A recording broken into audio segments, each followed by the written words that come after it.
안녕하세요. 밥상 차려주는 목사 천성입니다. 여러분 요즘 달력 확인하고 계신가요? 벌써 4월이 지나고 이제 5월을 맞이하면서 우리는 한 해의 3분의 1을 보내게 되었습니다. 여러분 5월 하면 어떤 단어가 먼저 떠오르시나요? 바로 공통적으로 감사라는 단어가 떠오를 것 같은데요. 하나님께서는 우리를 혼자 두지 아니하시고 우리를 가정에 또 교회에 있게 하셨습니다. 그래서 우리의 감사의 마음을 담아서 주변 사람들과 또 교회 성도들과 이웃에게 감사를 표현할 수 있는 5월이 되었으면 좋겠습니다. 우리 5월의 묵상 본문은 바로 민수기입니다. 민수기를 통해 하나님께서 이스라엘 백성과 또 그리고 나와 우리 공동체에 어떤 말씀을 하고 싶어 하시는지 살펴볼 수 있는 그런 기회가 되었으면 좋겠습니다. 이제 저와 함께 6가지 키워드를 통해서 민수기의 밥상을 어떻게 차릴지 한번 살펴보도록 하겠습니다. 첫 번째 키워드는 바로 이름입니다. 이름에 나타나 있는 그 뜻을 통해서 민수기의 개략적인 내용을 살펴보고자 하는데요. 민수기가 먼저 지어졌던 히브리의 성경 제목은 바로 바미드마르입니다.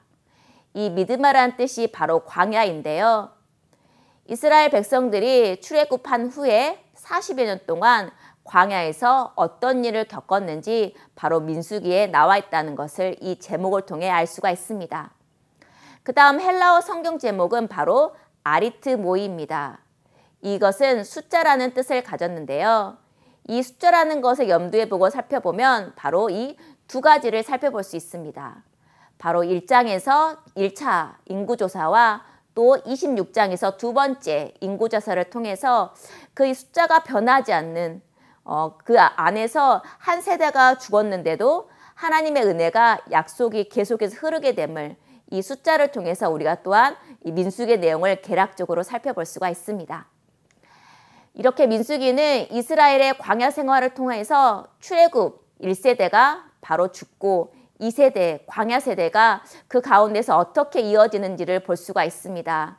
광야의 내용과 바로 이 인구, 바로 세대 교체가 바로 이 민수기를 통해서 우리가 살펴볼 수 있는 큰 흐름이라고 볼 수가 있습니다. 두 번째 키워드는 누가입니다. 바로 민수기를 누가 지었고 또 민수기에는 누가 나오느냐인데요. 우리가 알다시피 전통적 견해로는 이 민수기는 모세오경 중에 한 권으로 저자인 모세가 지었다고 보는 견해가 가장 우세합니다. 그리고 민수기에 나오는 사람들을 살펴보면 우리가 1+1을 기억하면 좋겠는데요. 잠깐 앞에서도 살펴봤듯이 바로 1+1, 민수기에는 2명의 큰 사람들이 나온다는 것입니다. 첫 번째는 바로 출애굽한 1세대들이 나오게 된다는 거고, 두 번째는 그 1세대들이 이제 거의 다 죽고 새로운 2세대, 바로 광야를 겪은 2세대가 바로 여기서 나온다는 것입니다. 1장부터 25장까지는 바로 출애굽한 1세대들, 시내산에서 율법을 받은 그들이 어떻게 해서 40여 년 동안 광야 생활을 하는지에 대해서 나와 있게 되고, 26장부터 마지막 36장까지는 이제 그 세대들이 정리가 되고 이제 가나안 땅을 향해 갈 2세대들이 어떻게 준비되고 또 어떤 일을 겪게 되는지 나와 있게 됩니다. 그래서 민수기의 첫 번째 이 책을 볼 사람들은 바로 출애굽 2세대와 3세대들입니다. 이제 자손과 그 다음에 손자 손녀들이 어떻게 광야 이 생활을 겪은 다음에 가나안 땅에 가야 될지 너희들이 기억하라는 겁니다. 너희들이 광야에서 겪은 모든 일, 이 척박한 땅에서 하나님께서 너희를 어떻게 인도해 주시고 공급해 주셨는지 너희가 절대로 잊지 않고 이 광야의 역사를 깊이 새겨서 약속된 가나안 땅에서 이거를 기억하며 살기 위해서 바로 민수기가 지어졌다는 것입니다. 세 번째 키워드는 언제입니다. 바로 시기적, 그 사건의 진행이 언제 바뀌었느냐는 건데요. 우리가 개략적으로 3가지 부분을 살펴볼 수가 있습니다. 민수기는 1장부터 10장 10절까지를 처음으로 볼 수 있고 그 두 번째를 10장 11절부터 25장까지로 볼 수 있습니다. 그리고 세 번째를 26장부터 마지막 36장으로 볼 수 있는데요. 이 첫 번째 시기에는 바로 애굽에서 출애굽한 후에 1년 후에 일어난 일부터 시작하게 됩니다. 바로 이 10장을 걸쳐서 어떻게 또 그들이 준비해야 되고 또 하나님께서 부르시면 어떻게 나아가야 될지 준비하는 바로 시기라고 볼 수 있습니다. 출애굽한 2년 후부터 2월부터 시작되는 날짜입니다. 그리고 10장 11절부터 25장까지는 그 다음 약 한 달에서 2달여간의 사이를 보게 됩니다. 바로 그 가운데 이스라엘 백성들이 어떻게 반역을 하고 또 방황을 하는지 여기에 내용에서 시기가 나와 있습니다. 그리고 이러한 과정을 거쳐서 26장부터는 그들이 40여 년 동안 광야 생활을 겪은 내용들이 바로 이렇게 나와 있게 됩니다. 여기서 우리는 그들이 큰 사건, 큰 시기를 겪을 때 바로 공통적인 특징이 있음을 보게 됩니다. 바로 그들이 그 중심에 있던 회막 위에 구름 기둥이 떠오르게 되면 그들이 움직인다는 것입니다. 바로 모든 백성들이 회막을 따라 네 부분으로 나누어서 구름 기둥이 떠오르면 그들은 회막을 따라서 움직이게 됩니다. 그리고 그 구름 기둥이 멈춰 있게 되면 그들도 멈춰야 된다는 것입니다. 바로 이렇게 구름 기둥을 통해서 그들은 움직이는 생활을 바로 40년 동안 겪게 되는 것을 우리가 살펴볼 수가 있습니다. 그 다음 키워드는 어디서입니다. 바로 장소에 관한 문제인데요. 큰 부분으로 네 부분으로 장소를 살펴볼 수가 있습니다. 첫 번째로는 바로 시내산입니다. 바로 그들이 율법을 받고 회막을 짓는 이 1년여의 시간이 바로 시내 광야에서 이루어지게 됩니다. 그리고 드디어 구름 기둥이 떠오르고 그들은 바람 광야라는 곳을 바람 광야로 나아가게 되는데요. 바로 이 나아간 바람 광야에서 가데스 바냐라는 장소에서 바로 정탐꾼을 파송하게 됩니다. 그런데 우리가 잘 알다시피 여기서 정탐꾼이 그들이 하나님의 약속을 잊어버리고 그들의 정체성을 잊어버리자 그것을 통하여서 40여 년 동안 광야 생활을 겪은 그 일이 일어나게 됩니다. 그래서 그들은 신광야에서 계속해서 40여 년 동안 있게 되죠. 그리고 이 이후에는 모압 평지에서 그들의 이제 1세대가 죽고 나머지 가나안 땅을 향해 가는 그 일을 모압 평지 주변에서 준비하는 것을 살펴볼 수가 있습니다. 우리가 잘 알다시피 시내산은 이쯤에 돼 있습니다. 홍해 사이에 있다고 생각하는데 여기서 율법을 받고 1년 동안 회막을 짓고 이제 약속된 땅 가나안 땅을 향해서 준비하게 되는데요. 이제 구름이 10장에서 떠오르게 되고 그들은 이 다베라와 하세롯을 거쳐서 바로 바람 광야로 오게 됩니다. 그런데 이 가데스 바나에서 어떤 사건이 일어나게 되죠? 바로 10명 그리고 2명, 12명의 정탐꾼을 바로 가나안 땅에 40일 동안 정탐하게 보내게 되죠. 그래서 40일 후에 돌아온 다음에 그들은 어떤 보고를 하게 될까요? 바로 10명의 정탐꾼은 그들이 메뚜기와 같다고 하나님의 약속을 신뢰하지 못하고 불평과 원망을 했던 것을 볼 수 있고 나머지 여호수아 갈렙만이 하나님 약속을 신실하게 믿고 우리가 나아가자고 이렇게 말을 하게 되죠. 결국 백성들은 이 10명의 말을 듣고 불평과 원망을 하게 되는데 이것 때문에 그들은 40여 년 동안 이 신광야에서 뺑뺑 돌면서 광야 생활을 하게 되는 것을 우리가 볼 수 있게 됩니다. 바로 이 부분이 신광야 쪽입니다. 그리고 하나님께서 이제 드디어 가나안 땅에 갈 40년 후에 준비를 한 후에 그들은 모압 평지에서 두 번째 인구조사를 하고 이제 약속된 땅 가나안 땅을 향해서 준비하는 과정을 우리가 그림을 통해서 살펴볼 수가 있습니다. 그 다음 키워드는 바로 무엇을입니다. 민수기에 어떤 내용이 담아있느냐는 건데요. 우리가 잠깐 앞에서 살펴봤지만 이 민수기를 네 가지로 크게 나누어 볼 수 있는데요. 1장부터 10장까지는 준비를, 11장부터 14장은 그럼에도 이스라엘 백성이 반역한 내용을, 15장부터 25장까지는 그들이 이 반역을 통해서 이 광야 땅에서 방황하는 내용이 나와 있습니다. 그리고 26장부터 36장까지는 이제 출애굽 1세대들이 거의 마무리되고 2세대들이 어떻게 가나안 땅에 가야 될지 준비하는 내용을 우리가 나와 있는 것을 볼 수가 있습니다. 우리가 좀 더 세세하게 살펴보면 1장부터 10장까지는 준비하는 내용입니다. 약속된 땅으로 그들은 이제 바로 갈 줄 알았죠. 그래서 들어갈 준비를 하는 겁니다. 바로 지파별로 첫 번째 1장에서 인구를 계수하게 되고 그리고 진을 조직하여서 그들이 구름 기둥이 떠오를 때 이동할 준비를 하게 됩니다. 그리고 레위 지파나 다른 여러 가지 규율들에 대해서 10장까지 나와 있는 것을 볼 수가 있습니다. 11장부터 14장까지는 바로 이제 구름 기둥이 떠오르고 이스라엘 백성이 행진하면서 겪은 내용을 나와 있게 되는데요. 그렇지만 그들은 출애굽기를 이어서 계속해서 하나님께 원망하고 그들이 먹을 것을 불평하는 이런 내용들을 보게 됩니다. 모세들을 비방하는 내용이 나오게 되고 하나님의 약속을 불신하는 내용들이 나오게 되죠. 결국에 아까 말했던 것처럼 가나안 정탐꾼 사건으로 인해서 그들은 이제 광야에 머무르는 사건이 그 다음에 이어지게 됩니다. 그래서 15장부터 25장까지는 이스라엘 백성들이 광야 땅 가운데 방황하는 내용, 그 안에서 영적으로 훈련받는 내용이 나와 있게 됩니다. 그래서 40여 년 동안 그들이 어떻게 방황하고 또 하나님께서 어떻게 그들에게 벌을 내시고 회복시키시는지 그 내용이 나와 있게 됩니다.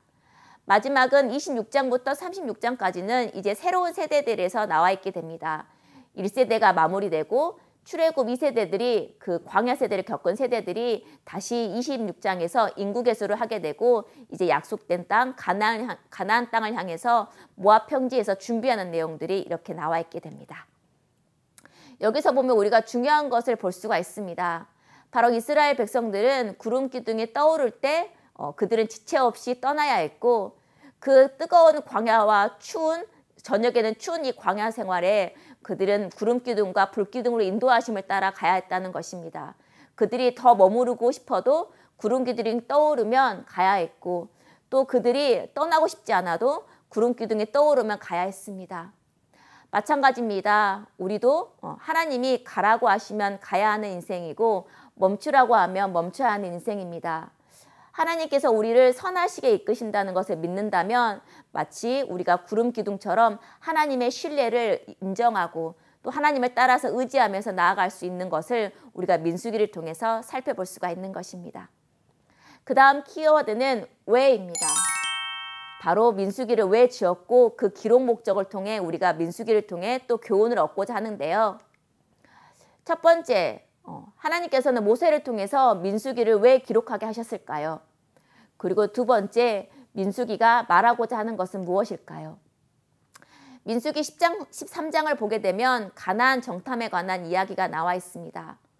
여호수아 갈렙 두 지파와 다른 10지파의 그 날선 그런 토론이 이어지게 됩니다.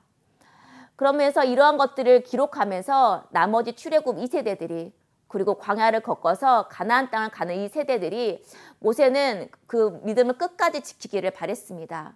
그래서 이 민수기를 기록하면서 너희가 광야 가운데 그리고 너희가 실수하고 너희가 불평하고 원망했던 것을 이제 되풀이하지 않고 너희 믿음을 끝까지 지켜서 흔들리지 않고 이 약속된 땅에서 지키기를 바라는 마음에서 민수기를 기록했다고 볼 수 있습니다. 그리고 이렇게 민수기는 출애굽한 이후에 40여 년 동안 광야를 겪은 스토리를 계속해서 담게 됩니다. 그래서 여기서 말하고자 싶은 것은 민수기의 친한 친구의 이름은 바로 영숙이라는 것입니다. 여기서 영숙이라는 것은 영적 성숙을 뜻합니다. 우리가 보면 원래는 출애굽한 후에 10하루길이면 가나안 땅을 갈 수 있었던 길을 이스라엘 백성들은 40년 동안 가야 했습니다. 어쩌면 인간적인 눈으로 보면 정말로 비효율적인 여정을 하게 되는 것이죠. 그런데 이 비효율적인 여정이 그들에게는 비효율적인 것 같아 보여도 가장 필요한 시기였습니다. 바로 이 시기가 아니었으면 그들이 하나님을 바로 알 수 없다는 것입니다. 이것을 통해서 하나님의 자녀는 출애굽, 바로 구원을 겪은 후에 끝나는 것이 아니라 계속해서 영적 성숙을 위해서 매일마다 불평하지만 그 가운데서 하나님의 감사를 찾고 또 여러 가지 인도하심을 통해서 우리가 어린아이 신앙에서 그 다음에 어른으로 변하게 되는 이 영적 성숙을 위한 광야 생활을 우리가 계속해서 거쳐야 한다는 것입니다. 그래서 민수기 내용을 우리가 묵상하고 살펴보면서 이스라엘 백성의 문제로 끝나는 것이 아니라 바로 나의 신앙과 나의 믿음을 살펴보고 나는 어떻게 영적으로 성숙해 나가야 할지 묵상하면서 또 자신을 살펴볼 수 있는 기회가 되었으면 좋겠습니다. 마지막으로 민수기를 통해서 나에게 질문해 보았으면 좋겠습니다. 첫 번째 질문은 바로 나는 하나님을 바라보면서 이 영적 성숙을 위한 광야 여정을 끝까지 할 수 있는가라고 질문해 봤으면 좋겠습니다. 이스라엘 백성은 40여 년 동안 광야 생활을 겪었습니다. 그들이 40여 년 동안 바뀌지 않을 것 같아 보여도 그 가운데 조금씩 변화하게 되고 이제 그들은 약속된 땅 가나안 땅을 가게 됩니다. 우리는 지금 눈앞에 바로 가나안 땅이 이루어졌으면 좋겠다고 생각합니다. 그러나 약속된 가나안 땅을 가기 위해서는 반드시 거쳐야 되는 것이 바로 광야입니다. 척박하고 아무것도 없는 그 가운데 하나님이 나를 어떻게 이끄시는지 그 여러 가지 과정을 통해서 그것을 겪을 때에는 때로는 이해되지 않고 너무나 힘이 들지만 그러한 과정을 통해서 우리는 하나님을 바라볼 수 있고 하나님의 약속을 신뢰할 수 있습니다. 민수기를 통해서 나는 나에게 주어진 이 광야 여정을 어떻게 끝까지 감당해야 할지 생각해 봤으면 좋겠습니다. 두 번째 질문은 지금 나의 상황을 살펴봤으면 좋겠습니다. 나는 감사보다 불평하고 있는 모습이 무엇인지, 내가 항상 넘어지고 불평하는 문제가 무엇인지 스스로 생각해 봤으면 좋겠습니다. 마지막은 나의 정체성에 대해서 생각해 봤으면 좋겠습니다. 우리는 하나님의 약속을 받은 하나님의 자녀입니다. 그러나 10지파는 가나안 땅을 다녀와서 그들의 정체성을 메뚜기라고 고백했습니다. 우리가 이런 모습을 겪고 있고 또 이러한 모습을 우리가 고백하고 있지 않은지 살펴봤으면 좋겠습니다. 우리 앞에 있는 상황이나 여러 가지 문제 앞에서 내가 하나님의 자녀임을 잊어버리고 상황에서 흔들려버리는 내가 하나님의 자녀라는 것을 잊어버리는 그런 모습이 있지 않은지 우리가 민수기 말씀을 통해 살펴보고 그렇지만 흔들리지 않는 우리의 정체성을 세울 수 있는 기회가 바로 이번 민수기의 묵상의 시간이 되었으면 좋겠습니다. 성도 여러분, 이렇게 저와 함께 민수기를 살펴보았습니다.